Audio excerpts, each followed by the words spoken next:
જેમ પારસમણી છે એ સાચો છે કે ખોટો, એનું પરીક્ષણ કેવી રીતે થાય? તો લોખંડમાંથી જ્યારે સોનું બની જાય પારસમણીના સ્પર્શે, ત્યારે સમજવાનું કે એ અસલ પારસમણી છે, એ સાચો પારસમણી છે. એમ સત્સંગનું પણ પરિણામ જો પ્રાપ્ત થાય તો આપણને વિશ્વાસ અને પ્રતીતિ આવે કે આ સાચો સત્સંગ છે.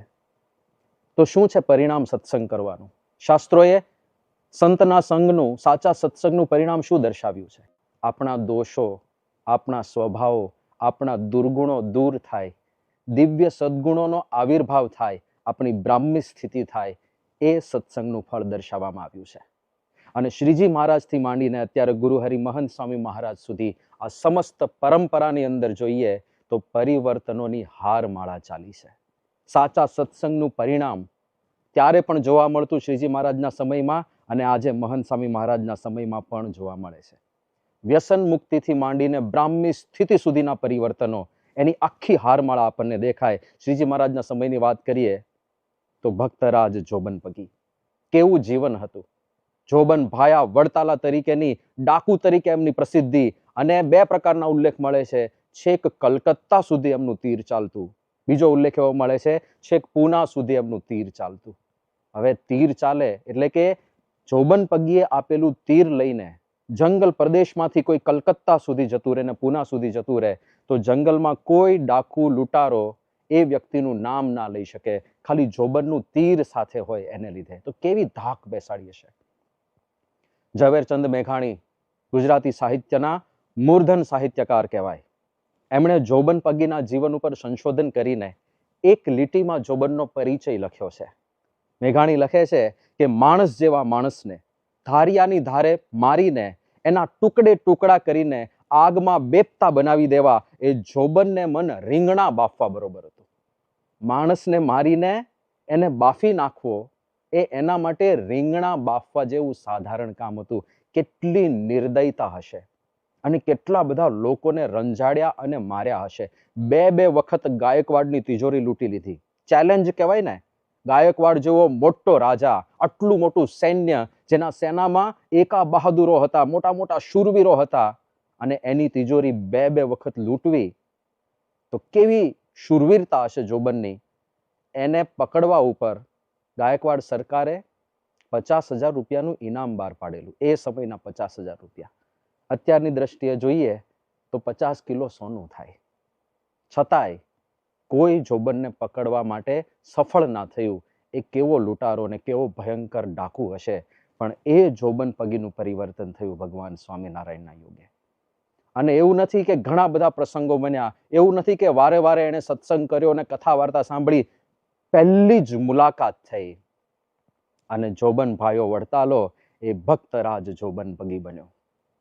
અને પરિવર્તન, વ્યસન મુક્તિ તો ઘણીવાર કેવું છે કે કોઈક માણસની ઈચ્છા હોય ને કોઈક સજ્જન એને ખૂબ પ્રેરણા આપે અને થોડું એનું મક્કમ મનોબળ હોય તો વ્યસન તો છોડી શકે.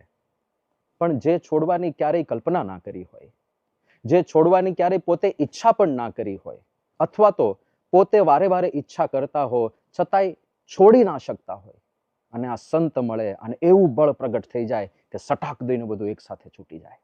જોબન પગીના જીવનમાં એવું થયું. બધા દુર્ગુણો, બધા સ્વભાવો પ્રથમ વખત ભગવાન સ્વામિનારાયણ એનો યોગ થયો અને સીધી તલવાર એમના ચરણોમાં મૂકી છે કે પ્રભુ આજ સુધી આ તલવારથી હજારો નિર્દોષ લોકો મરાયા છે.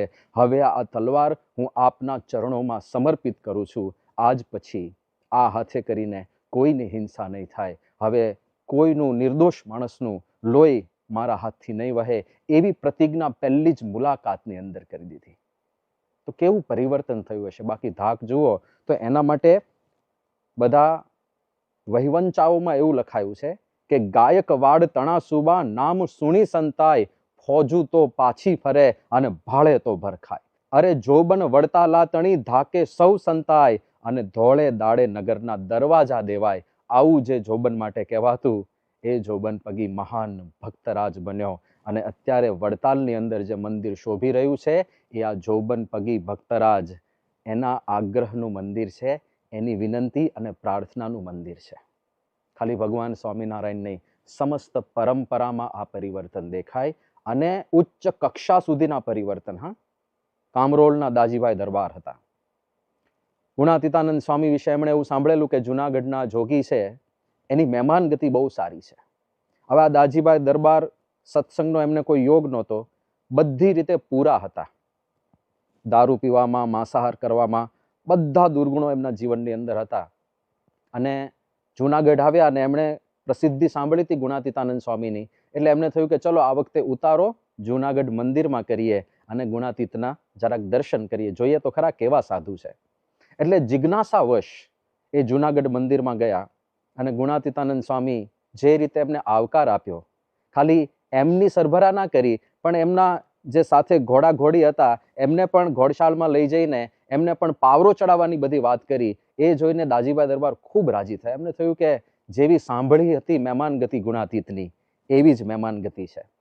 હોકામેડીની અંદર ગુણાતીતાનંદ સ્વામીએ ઉતારો આપ્યો. ઉતારો કરીને દરબાર સ્વામીના દર્શન કરવા માટે આવ્યા અને ગુણાતીતાનંદ સ્વામી એક પ્રશ્ન પૂછે છે કે દરબાર ગુરુ કર્યા છે?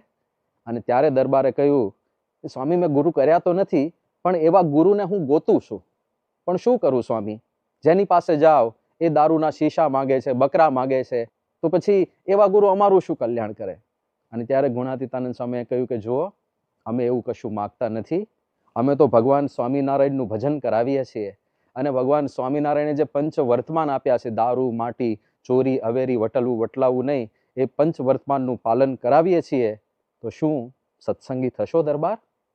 અને આવું જ્યાં કહ્યું, ગુણાતીતની પવિત્રતા જોઈને, એની દિવ્યતા જોઈને દરબારના અંતરમાં ભગવાન પ્રગટ્યા અને એમણે નિષ્કપટ ભાવે ગુણાતીતાનંદ સ્વામીને એક વાત કરી કે સ્વામી આ પંચ વર્તમાનની તમે મને જે વાત કરી, દારૂ હવે હું બંધ કરી દઈશ. જુઓ મુમુક્ષુતા છે આ. પહેલી જ મુલાકાતમાં આવી પ્રેરણાઓ મળી જાય છે કે હવે જીવન સમૂળું બદલી નાખવું છે.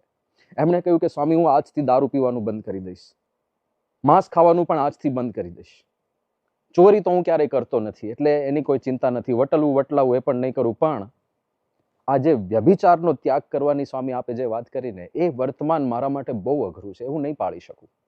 કારણ કે મેં યુવાવસ્થામાં તાંબાની ભસ્મ ખાધી છે, શરીરનું બળ વધે એના માટે, અને ચકલાઓની જીભ કાપી કાપીને ખાધી છે. એટલે સ્વામી આ વ્યભિચારનો ત્યાગ કરવો ને એ મારાથી નહીં થાય, બાકી 4 વર્તમાન હું પાળી શકીશ. અને દરબારની નિષ્કપટતા જોઈને, એમની નિષ્કપટ વાણી સાંભળીને ગુણાતીતાનંદ સ્વામી અત્યંત રાજી થઈ ગયા. એવું કહેવાય છે કે આપણે એક ડગલું ચાલવા તૈયાર થઈએ તો ભગવાન 1000 ડગલા સામે ચાલતા હોય છે. 4 વર્તમાન પાળવાની દરબારની તૈયારી હતી અને 5મું પણ એમને પાળવું હતું, પણ મજબૂરી હતી. ગુણાતીતાનંદ સ્વામી ખૂબ રાજી થઈ ગયા. એમણે પોતાની માળા દરબારના હાથમાં આપી અને એમણે કીધું કે દરબાર, મારી આંખમાં આંખ પરોવીને સ્વામિનારાયણ મહામંત્રની 5 માળા જપો. અને દાજીભાઈએ ગુણાતીતાનંદ સ્વામીની આંખમાં આંખ પરોવીને 5 માળા કરી. ગુણાતીતાનંદ સ્વામીએ દ્રષ્ટિ દ્વારે એમનો કામ ખેંચી લીધો. ત્યાર પછી જીવનભર ક્યારેય પણ એમને વ્યભિચારનો સંકલ્પ ના થયો. અને શરીરનું બળ કેવું પાછું કે રોજ 5 શેર દૂધ, એટલે કે 2.5 લીટર દૂધમાં 500 ગ્રામ સાકર નાખે અને એ કઢેલું દૂધ રોજ પી જાય. અને 2 શેર લોટની પૂરી, એટલે 1 કિલો લોટની પૂરી થઈ. 1 કિલો લોટની પૂરીમાં આખો પરિવાર શાંતિથી જમી લે, એટલી પૂરી એટલા જમી જતા. આવો આહાર અને આવું શરીરનું બળ, પણ ક્યારેય કામ વિકારનો સંકલ્પ દાજીભાઈને ના થયો. આવા પરિવર્તન, હા, દોષ, કામ દોષ ટાળવો એટલે કઈ જેવી તેવી વાત છે? મોટા મોટા મહામુનિઓ જેને ના જીતી શક્યા, એ આ ગુણાતીતની એક દ્રષ્ટિથી જીતી લે. અને કેવળ સંતની કૃપા છે. એવું નથી કે કોઈ પોતાના મનોબળથી જીતે. મનોબળથી પ્રયાસ થાય, પુરુષ પ્રયત્ન થાય, પણ એના પર વિજય પ્રાપ્ત કરવો એ સંતની કરુણા દ્રષ્ટિથી થાય, એ સંતની કૃપા દ્રષ્ટિથી થાય. સારંગપુરની અંદર ધર્મ સ્વરૂપ સ્વામી હતા.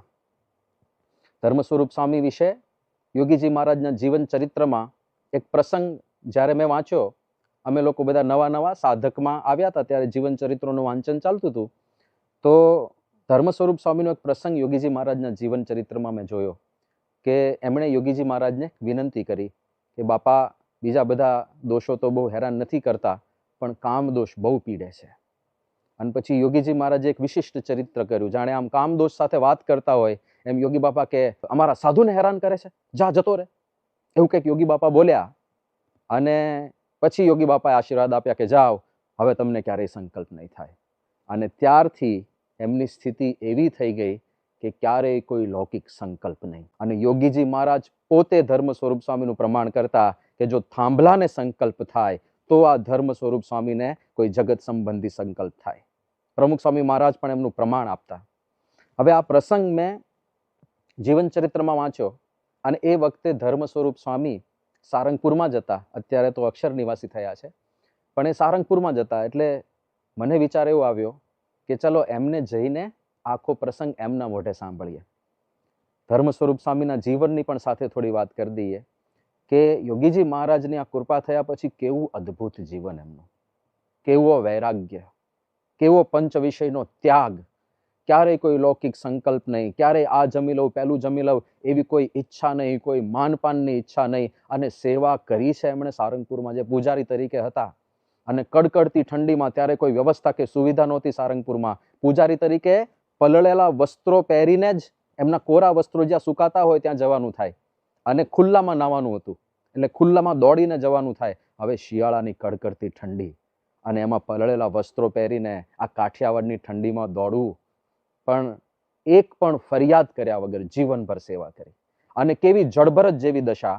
એ વખતે પૂજારી સંત જ રાત્રે થાળમાં જે પૂરી બનાવવાની હોય ઠાકોરજી માટે, સૂકી ભાજી પૂરી, એ બધું એમને પોતે જ બનાવવાનું હોય.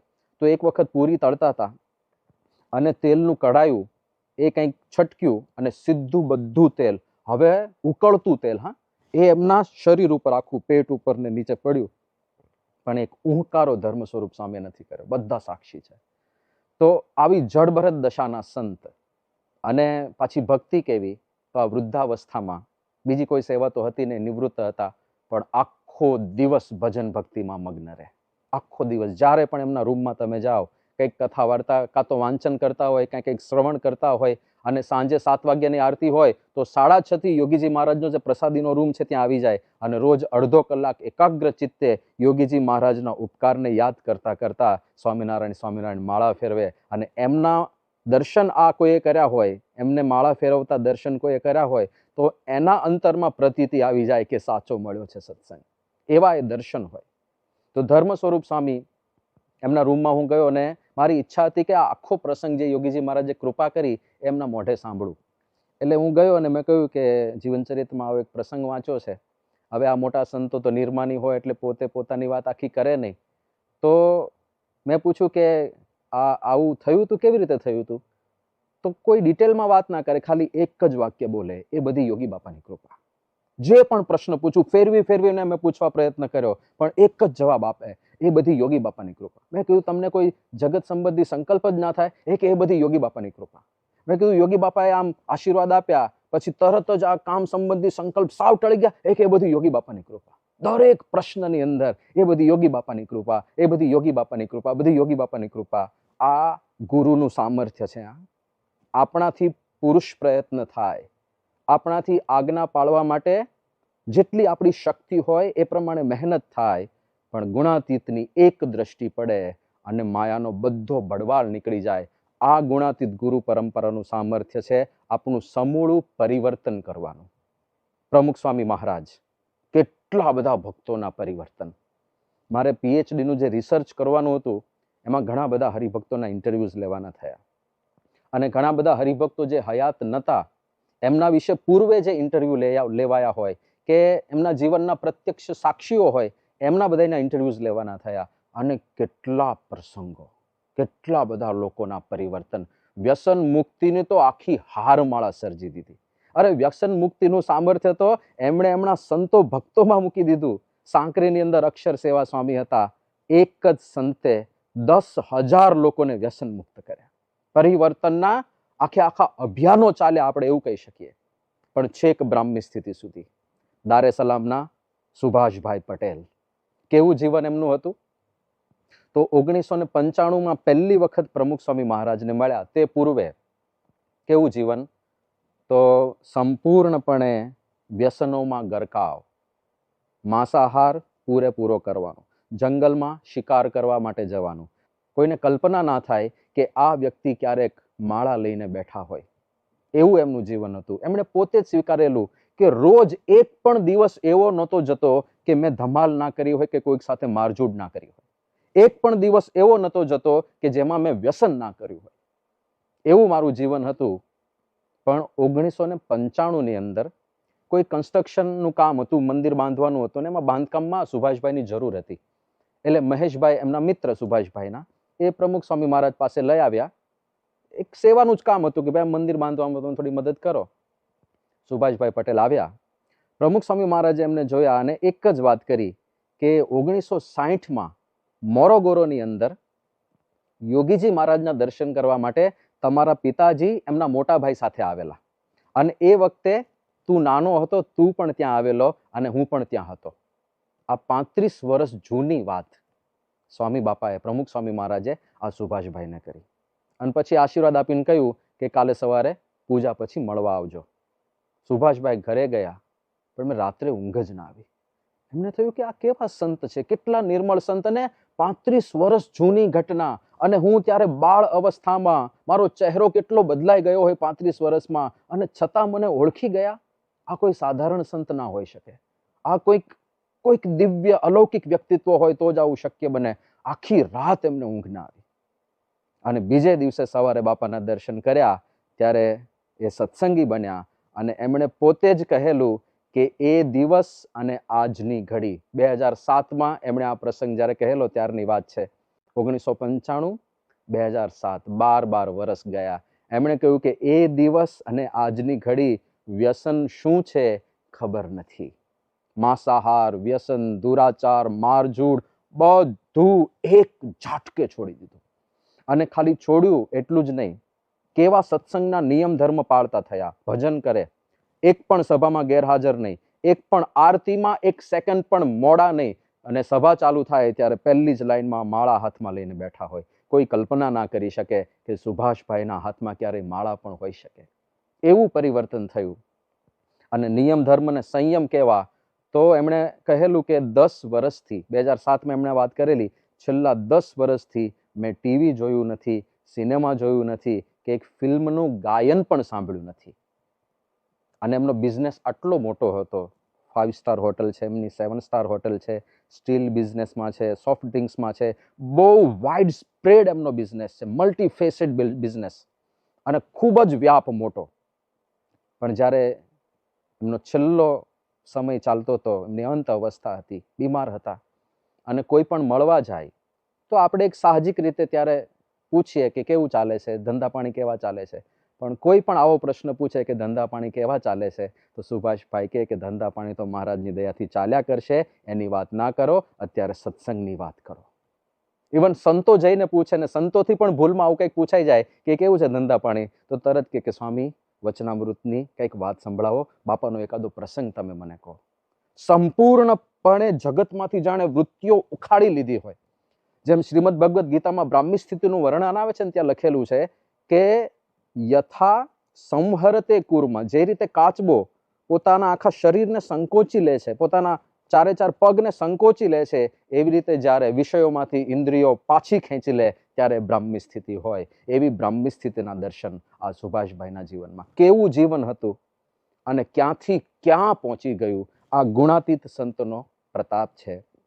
તો સાચો મળ્યો છે સત્સંગ, એ સાચા સત્સંગના દર્શન આપણને આ બધા હરિભક્તોના જીવનમાંથી થાય છે કે બ્રાહ્મી સ્થિતિ સુધી પહોંચી ગયા. અને ભક્ત હોય, ભજન કરતા હોય ને બ્રાહ્મી સ્થિતિ પહોંચે એ તો બરાબર છે, પણ ત્યાં કેટલી હીન કક્ષાના જીવન હોય અને કેટલી ઉચ્ચ કોટીના ભક્તો બની જાય, એ ગુણાતીત સત્પુરુષનો પ્રતાપ છે.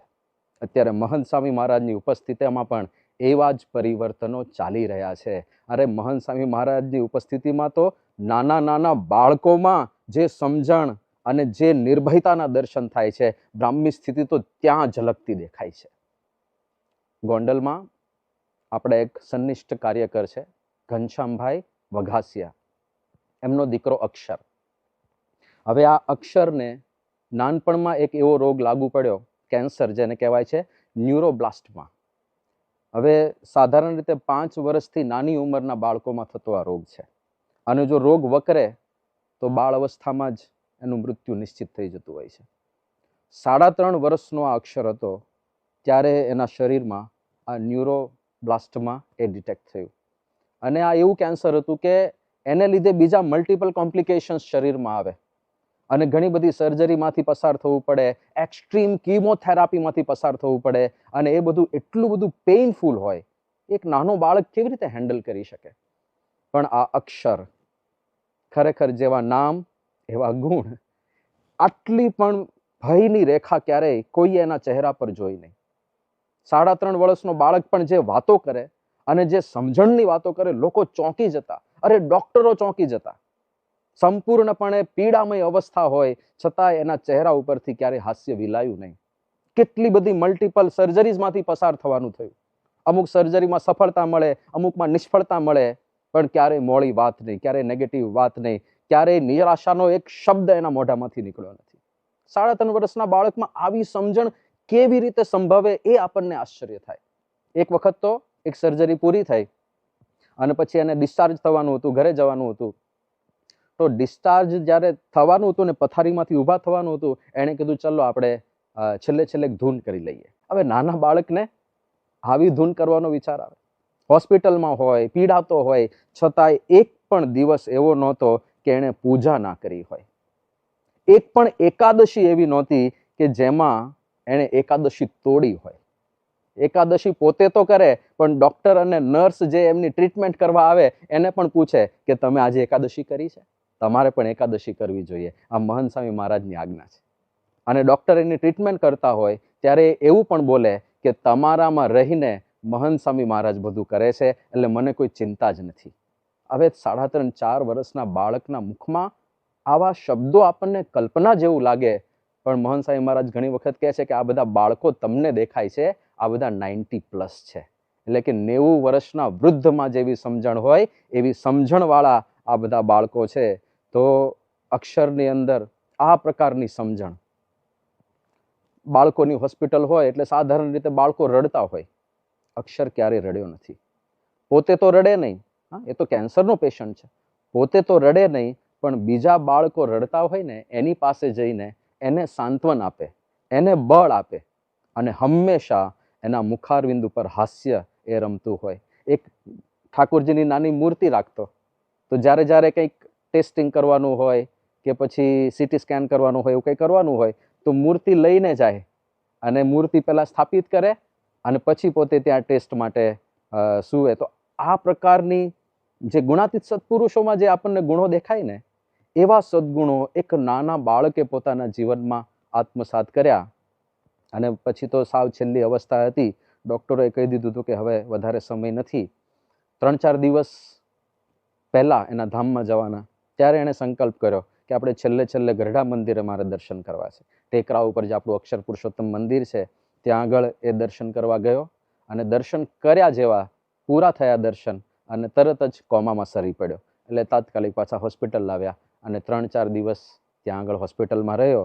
અને છેલ્લે જય સ્વામિનારાયણ હાથ જોડીને બધાને કર્યા, હસતા, અને પછી એ સૂતો પછી એણે શ્વાસ છોડી દીધા.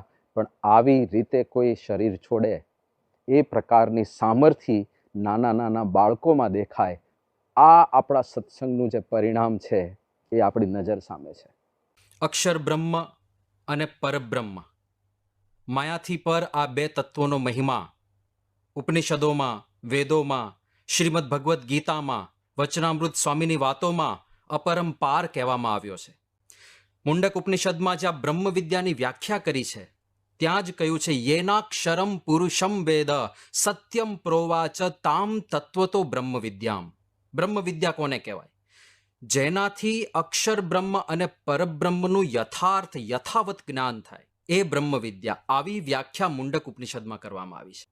અક્ષર બ્રહ્મ અને પરબ્રહ્મ કૃપા કરીને આ પૃથ્વી ઉપર અવતરિત થયા. પરબ્રહ્મ પુરુષોત્તમ ભગવાન શ્રી સ્વામિનારાયણ, અને તેઓ પોતાની સાથે અક્ષર બ્રહ્મ ગુણાતીતાનંદ સ્વામીને લઈને આવ્યા. અક્ષર બ્રહ્મ ગુણાતીતાનંદ સ્વામીએ ભગવાન સ્વામિનારાયણ એ સર્વોપરી ભગવાન પરબ્રહ્મ પુરુષોત્તમ નારાયણ હતા એનું પ્રવર્તન કર્યું. ભગતજી મહારાજે ગુણાતીતાનંદ સ્વામી અક્ષર બ્રહ્મ છે એની ઓળખાણ કરાવી. બ્રહ્મ સ્વરૂપ શાસ્ત્રીજી મહારાજે અક્ષર બ્રહ્મ અને પરબ્રહ્મ અક્ષર પુરુષોત્તમ ઉપાસના એને મૂર્તિમાન કરી અને 5 ભવ્ય શિખરબદ્ધ મંદિરોનું નિર્માણ કર્યું. બ્રહ્મ સ્વરૂપ યોગીજી મહારાજે આ ઉપાસનાને પરદેશ સુધી પહોંચાડી અને ગુરુહરિ પ્રમુખ સ્વામી મહારાજે નવખંડ ભૂમિની અંદર આ ઉપાસનાનો જય જયકાર કર્યો. હવે આજનો આપણો વિષય છે અક્ષર પુરુષોત્તમ ઉપાસનાના પ્રગટ પ્રવર્તક બ્રહ્મ સ્વરૂપ મહંત સ્વામીજી મહારાજ.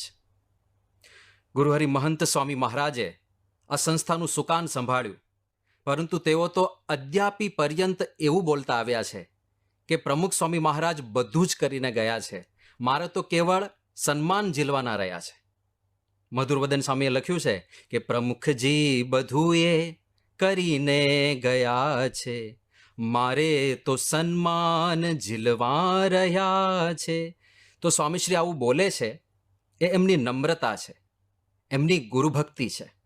અને આપણે પણ અબૂધપણે શરૂઆતમાં એવું જ માની લીધું કે ના બરાબર છે, બાપા બધું કરીને ગયા છે, હવે ઉપાસના પ્રવર્તનમાં બાકી શું રહ્યું. પણ પછી જ્યારે દિગ્ગજો ડોલી જાય એવા વિરાટ કાર્યો મહંત સ્વામી મહારાજે આરંભ્યા, ત્યારે આપણને પ્રતીતિ વિશેષ થઈ કે આ એ જ લાઈન ચાલી આવે છે. આરતી મહાપૂજા મંત્રો રચાવ્યા, ત્યારે પડી સૌને ગમ, દયાળુ પ્રભુ અક્ષર પુરુષોત્તમ. તો મહંત સ્વામીજી મહારાજ કયા કયા નજરાણાઓ, કયા કયા ઉપહારો લઈને આવ્યા અક્ષર પુરુષોત્તમ ઉપાસનાની પુષ્ટિ માટે. સર્વપ્રથમ સાધના મંત્ર એમણે આપ્યો, અક્ષરમ અહમ પુરુષોત્તમ દાસોસ્મી. તારીખ હતી 25 જાન્યુઆરી 2018. અક્ષરદેરી સાર્ધ શતાબ્દી મહોત્સવ ત્યારે ગોંડલમાં ચાલી રહેલો, અને આ મહોત્સવના જ એક ભાગરૂપે 5 પાર્ષદો ભાગવતી દીક્ષા લેવાના હતા અને 35 સાધકો એ પાર્ષદી દીક્ષા લેવાના હતા. અને એ દિવસે ગુરુહરિ મહંત સ્વામી મહારાજે દીક્ષા મંત્ર તરીકે બધાને એક નૂતન સાધના મંત્ર આપ્યો, અક્ષરમ અહમ પુરુષોત્તમ દાસોસ્મી. અત્યાર સુધી બ્રહ્માહમ કૃષ્ણ દાસોસ્મી, બ્રહ્માહમ સ્વામિનારાયણ દાસોસ્મી, બ્રહ્માહમ પરબ્રહ્મ દાસોસ્મી વગેરે મંત્રોથી સંતોને દીક્ષિત કરાતા હતા. પણ બ્રહ્મ સ્વરૂપ શાસ્ત્રીજી મહારાજે અક્ષર પુરુષોત્તમ એ નામ આપ્યું છે, અક્ષર પુરુષોત્તમ ઉપાસના.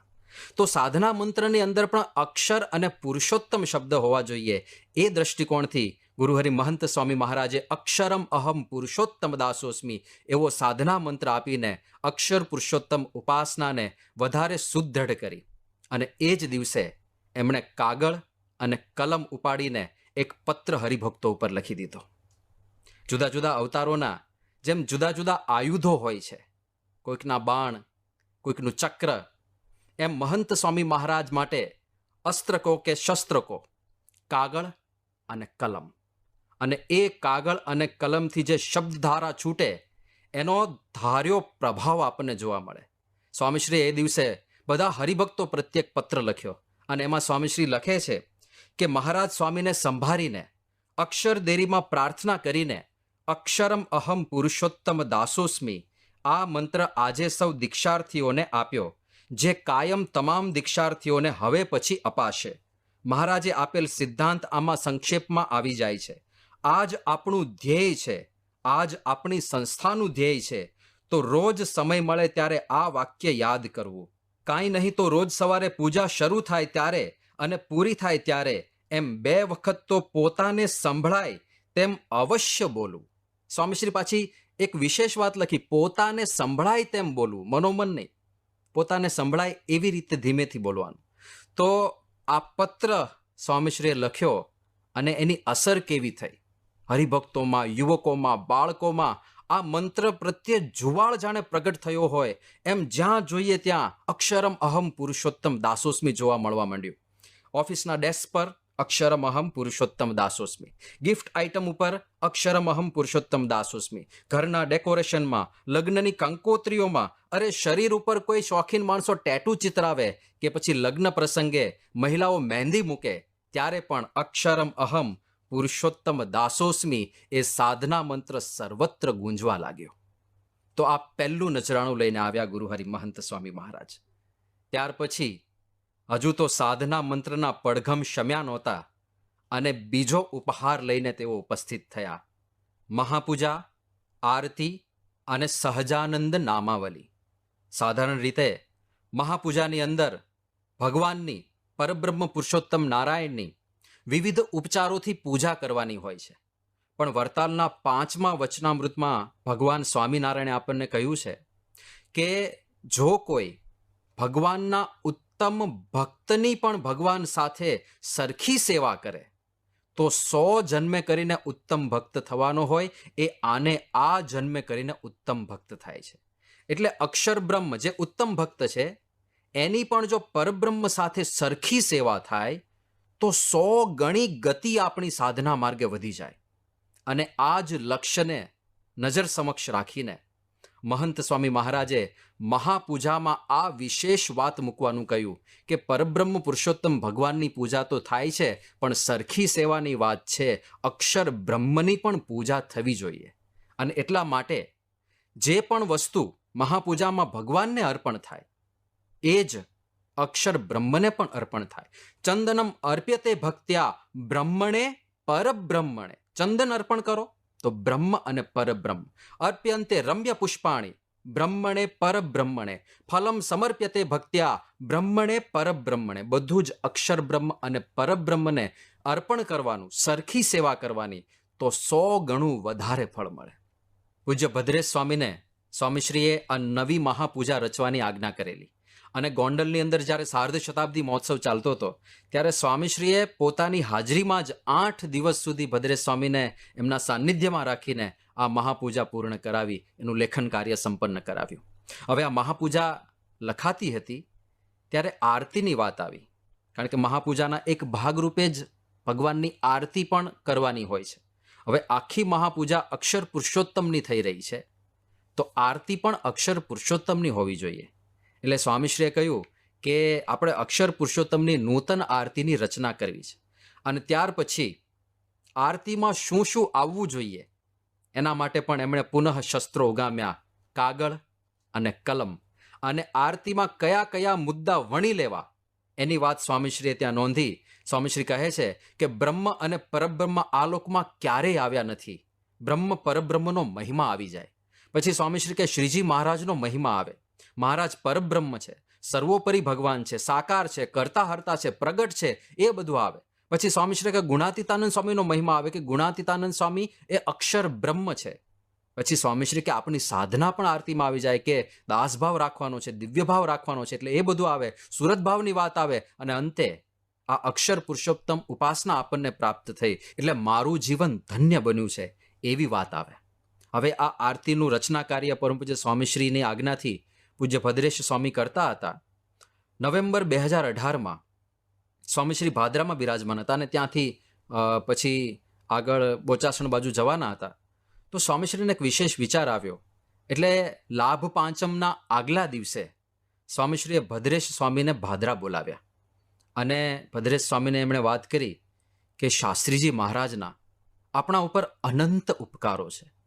આજે જે કંઈ સુખેથી આપણે અક્ષર પુરુષોત્તમનું ભજન કરીએ છીએ એ શાસ્ત્રીજી મહારાજના પ્રતાપે કરીને આપણે કરીએ છીએ.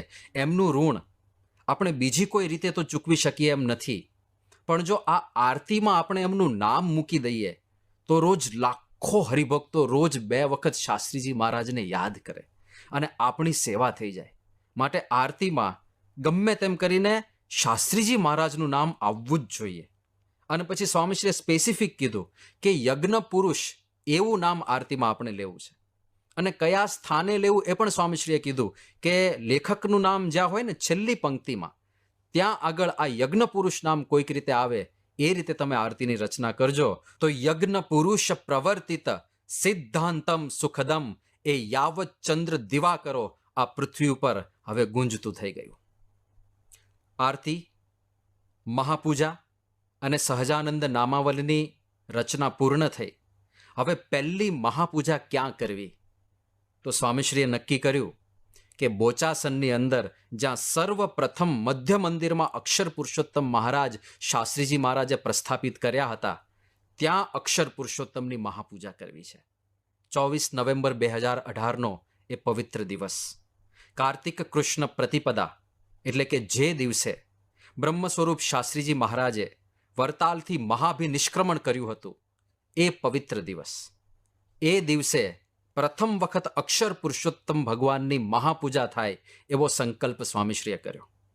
હવે જેમ ધોધમાર વરસાદ જ્યારે વરસવાનો હોય તો એ ધોધમાર વરસાદનું આગમન પણ શાંત ના હોય, કડાકાભેર ધમાકેદાર જ હોય. એમ મહંત સ્વામી મહારાજ પણ ઉપાસના વર્ષાનું જે કોઈ પણ નવું સોપાન લઈને આવ્યા તે ધામધૂમથી લઈને આવ્યા.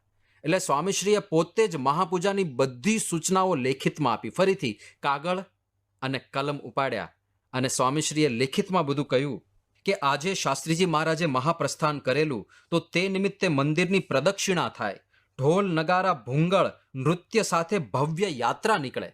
પછી સ્વામીશ્રી કહે અક્ષર પુરુષોત્તમની મૂર્તિઓની મહાપૂજા કરવી છે, એટલે સારંગપુરથી શાસ્ત્રીજી મહારાજની પ્રાસાદિક અક્ષર પુરુષોત્તમ ભગવાનની મૂર્તિઓ મંગાવવામાં આવી. પછી સ્વામીશ્રીએ કહ્યું કે મહાપૂજા ક્યાં થાય? તો ઘુમ્મટ નીચે અક્ષર પુરુષોત્તમ મહારાજના દર્શન થાય તે રીતે આપણે મહાપૂજા કરવી છે. પછી સ્વામીશ્રી કે શાસ્ત્રીજી મહારાજ પણ પાઠ પર બિરાજે. પછી સ્વામીશ્રી કે ગુલાબના પુષ્પો વધુ વાપરજો, તો 8 મણ ગુલાબના ફૂલ એ વખતે વાપરવામાં આવ્યા હતા. અને સ્વામીશ્રી કે ક્યાંય ભેળસેળ વાળું ઘી નહીં, ચોખ્ખું ઘી વાપરજો. તો સારંગપુરથી યજ્ઞપુરુષ ગૌશાળાની ગીર ગાયનું ચોખ્ખું ઘી આ મહાપૂજા માટે મંગાવવામાં આવ્યું હતું. હવે આ જ પ્રસંગે અક્ષર પુરુષોત્તમની જે નૂતન આરતીની રચના થઈ હતી એ પણ સર્વપ્રથમ વખત ત્યાં આરતી સંપન્ન થવાની હતી. તો એનો પણ સ્વામીશ્રીને ખૂબ ઉત્સાહ હતો. સ્વામીશ્રીએ પોતાના હાથે પોતાના હસ્તાક્ષરોમાં આખી આરતી લખી. પછી અક્ષર પુરુષોત્તમ મહારાજની સામે સ્વામીશ્રીએ એ આરતીની અંદર પોતાના હસ્તાક્ષર કર્યા અને પહેલી આરતી ઉતરવાની હતી. સ્વામીશ્રીને કેટલો ઉત્સાહ હતો. સ્વામીશ્રી કે સોનાની આરતી લાવજો. પછી બાબા કે જ્યારે આરતી ઉતરતી હોય ત્યારે અક્ષર પુરુષોત્તમ મહારાજ ઉપર સતત ગુલાબના પુષ્પોની વૃષ્ટિ થવી જોઈએ. અને સ્વામીશ્રી એમની ભક્તિ, ગુરુ ભક્તિ જુઓ. એમણે કીધું કે શાસ્ત્રીજી મહારાજ આ આરતીને જોતા હોય. એટલે એક સંત શાસ્ત્રીજી મહારાજની પટ્ટ મૂર્તિ પકડીને ઊભા હોય, હાથમાં ધારણ કરીને ઊભા હોય અને શાસ્ત્રીજી મહારાજ આ આરતીના દર્શન કરતા હોય. એટલે પછી 4 સંતો ભગતજી મહારાજ, શાસ્ત્રી મહારાજ, યોગીજી મહારાજ અને પ્રમુખ સ્વામીજી મહારાજની મૂર્તિ ધારણ કરીને ઊભા રહ્યા અને એમને પણ આરતીના દર્શન કરાવ્યા. તો સ્વામીશ્રીની ગુરુ ભક્તિ પણ આપણને એ વખતે દૃષ્ટિગોચર થઈ. તો આટલો બધો ઉત્સાહ એમને આ મહાપૂજા અને આરતી જ્યારે સર્વપ્રથમ સંપન્ન થઈ ત્યારે હતો. એ દિવસે શ્રુતિપ્રિય સ્વામી જેમના સેવક સંત છે એમણે સ્વામીશ્રીને સવારે જે કાંઈ નિત્યક્રમ હોય એમાં થોડી હરિભક્તો બધા નજીક ના આવે એવો પ્રયત્ન કર્યો, જેથી ઓછા સમયમાં સ્વામીશ્રી ઉતારે પહોંચે અને સ્વામીશ્રી પ્રાતઃ જે થોડો આરામ કરે છે એ આરામનો સમય એમનો સચવાઈ જાય. પણ સ્વામીશ્રીને આરામ કરવામાં સુખ જ ના આવ્યું. એમને ઉત્સાહ એટલો બધો હતો.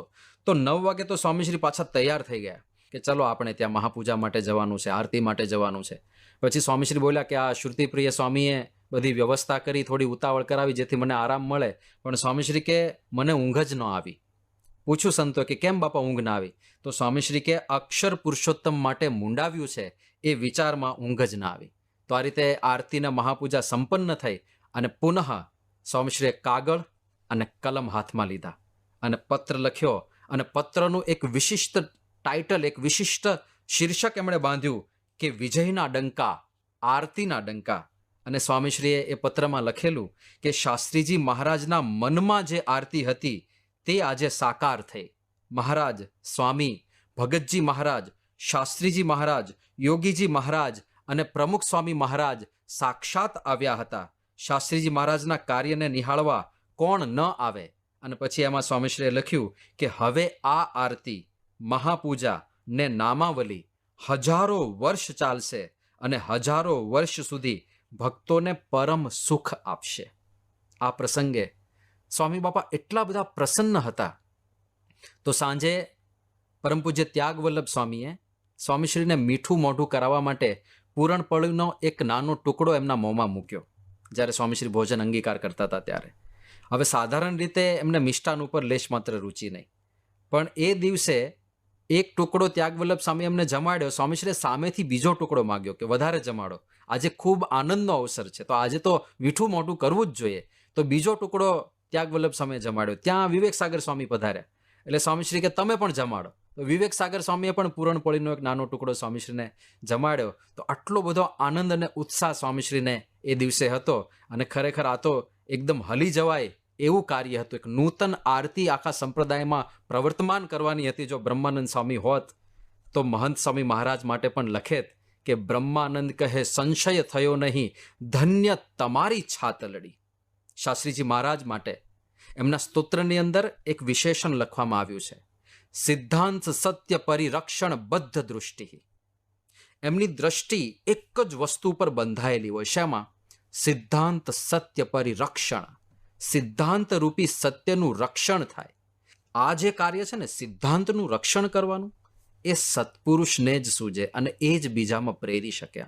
વિસ્તાર કરવો, પ્રચાર કરવો, એવા વિચારો બધાયને આવે, પણ સિદ્ધાંત વધારે સુદૃઢ બને, સિદ્ધાંતનું પરિરક્ષણ થાય, એ સત્પુરુષની મોનોપોલી છે. તો આ સોપાન એમણે સર કર્યું. અને ત્યાર પછી બીજું એક નજરાણું લઈને તેઓ પધાર્યા, આશ્રય દીક્ષા મંત્ર. આ મંત્ર પાછળ પણ એક ઇતિહાસ છે. 1968ની આસપાસ યોગીજી મહારાજ મુંબઈમાં મણિલાલ બક્ષીને ત્યાં પધરામણીએ પધાર્યા હતા. અને ત્યાં આગળ યોગીજી મહારાજે વર્તમાન ધરાવ્યા. અને જે દીક્ષા મંત્ર ત્યારે હતો, કાળ માયા પાપ કર્મ યમદૂત ભયાદ અહમ. એનો અર્થ એ થાય કે કાળ માયા પાપ યમદૂતના ભયથી હું ભગવાનનો આશરો કરું છું. તો ત્યાં આગળ મણિલાલને આ ઠીક ન લાગ્યું કે ભયથી આશરો કરવાનો ભગવાનનો. અને એ વાત મહંત સ્વામી મહારાજ ત્યારે ત્યાં હાજર હતા, ઈશ્વરચરણ સ્વામી પણ હાજર હતા. એમણે પણ ચર્ચા કરી કે વાત સાચી છે, ભગવાનનો આશરો ભયથી ના કરવાનો હોય.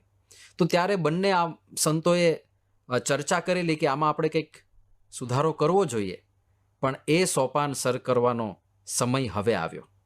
તો ગોંડલની અંદર જ સ્વામીશ્રીએ ભદ્રેશ સ્વામીને આજ્ઞા કરી દીધી હતી કે તમે એક આશ્રય દીક્ષા મંત્ર નવો રચજો. અને એમાં શું શું આવે એ પણ સ્વામીશ્રીએ કહી દીધું હતું કે આપણને ભગવાન મળે છે એટલે આપણે ધન્ય થયા, આપણે પૂર્ણ કામ થયા, આપણે નિષ્પાપ નિર્ભય સુખી થયા. અને અક્ષર બ્રહ્મ અને પરબ્રહ્મની વાત પણ આમાં આવવી જોઈએ. એ વાત કરી તો એના પરિપાક રૂપે આપણને મંત્ર પ્રાપ્ત થયો, ધન્યોસ્મિ પૂર્ણ કામોસ્મિ નિષ્પાપો નિર્ભય સુખી અક્ષર ગુરુ યોગેન સ્વામિનારાયણાશ્રયાત. પરમ પૂજ્ય મહંત સ્વામી મહારાજની ઉપસ્થિતિમાં સારંગપુરની અંદર હરિજયંતીના શુભ દિવસે આ મંત્ર એનું ઉદ્ઘાટન થાય અને બધા હરિભક્તોને ગુરુહરિ મહંત સ્વામી મહારાજના મુખે જ પ્રાપ્ત થાય એવું નક્કી થયેલું.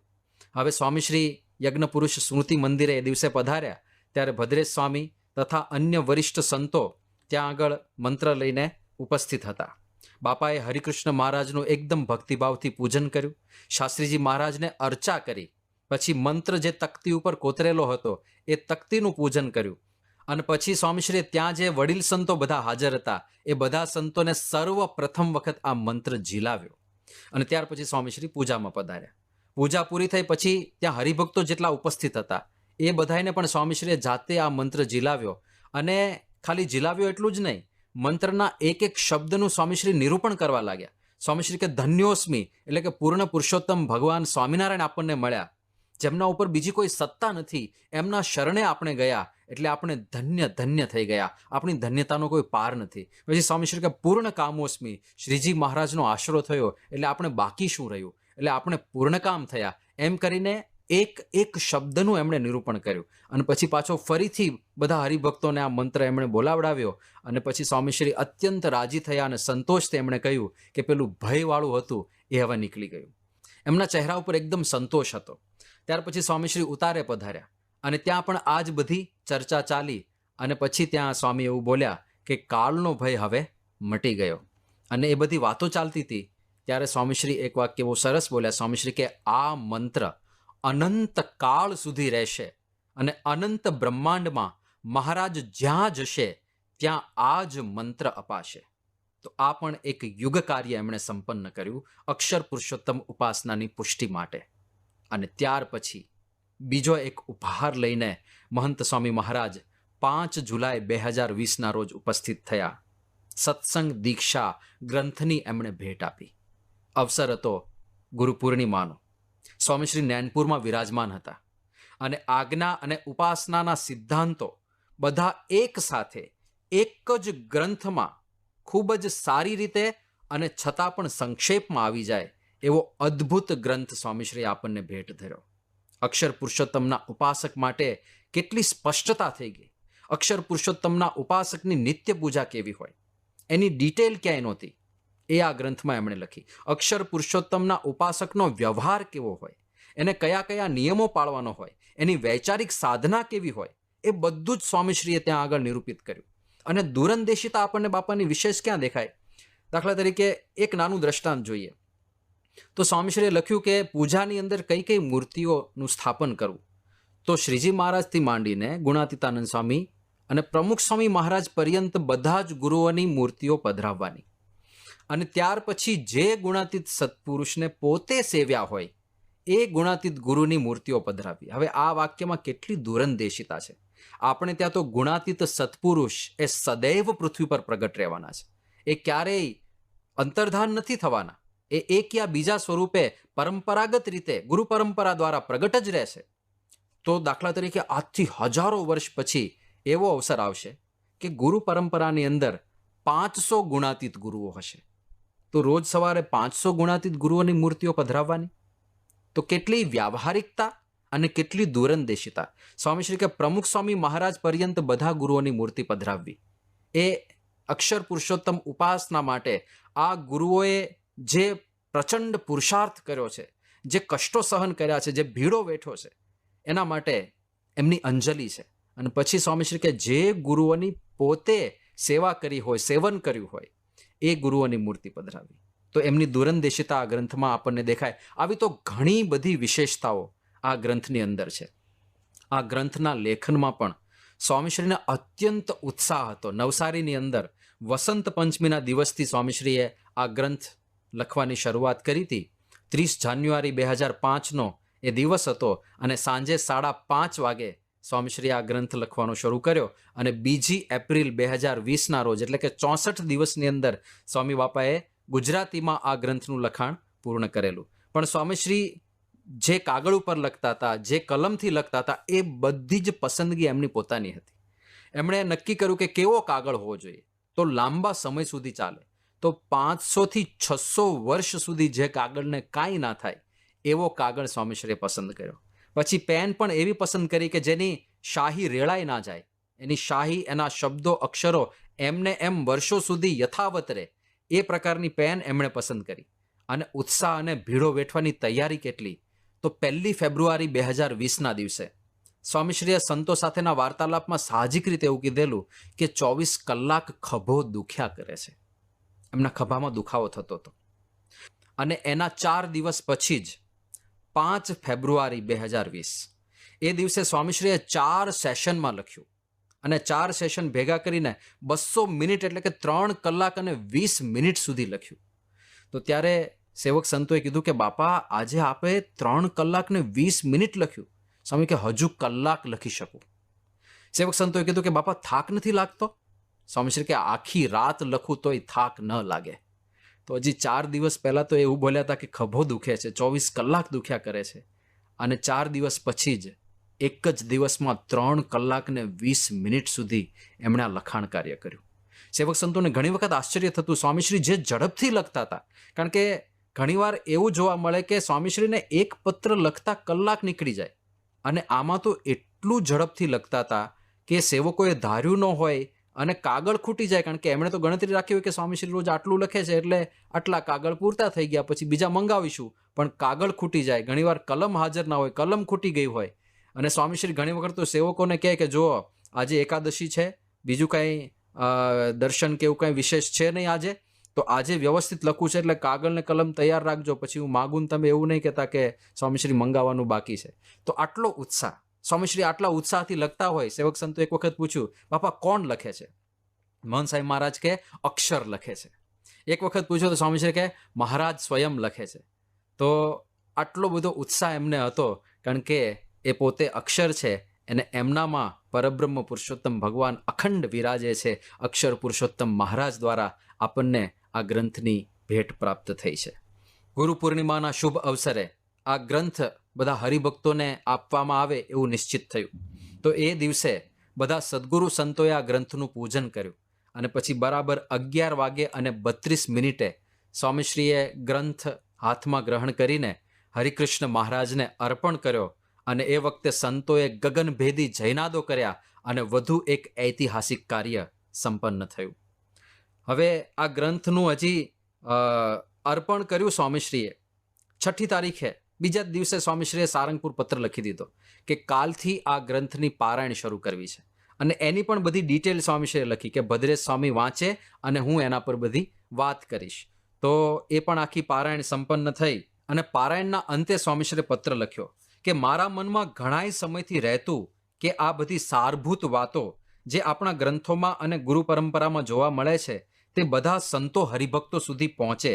અંતરમાં ઉત્સાહ તો એવો જ કે ઘરે ઘરે પધરામણી કરી 1 to 1 આ બધી વાતો દરેકને સમજાવું, પણ ઘણી બધી મર્યાદાને કારણે એ શક્ય નથી. છતાંય આ ગ્રંથ દરેકના ઘરે પહોંચી ગયો છે તો પધરામણી થઈ ગઈ તેમ માનું છું. સાથે સાથે હવે મુખપાઠ ઉપર મારો રખાવશો. નવા યુવકો સાધુ થવા આવે તેને પહેલેથી જ સંસ્કૃત શ્લોકો સહિત મુખપાઠ કરાવી જ દેવો. મુખપાઠના સમાચાર મળે છે ત્યારે ખૂબ રાજી થાઉં છું.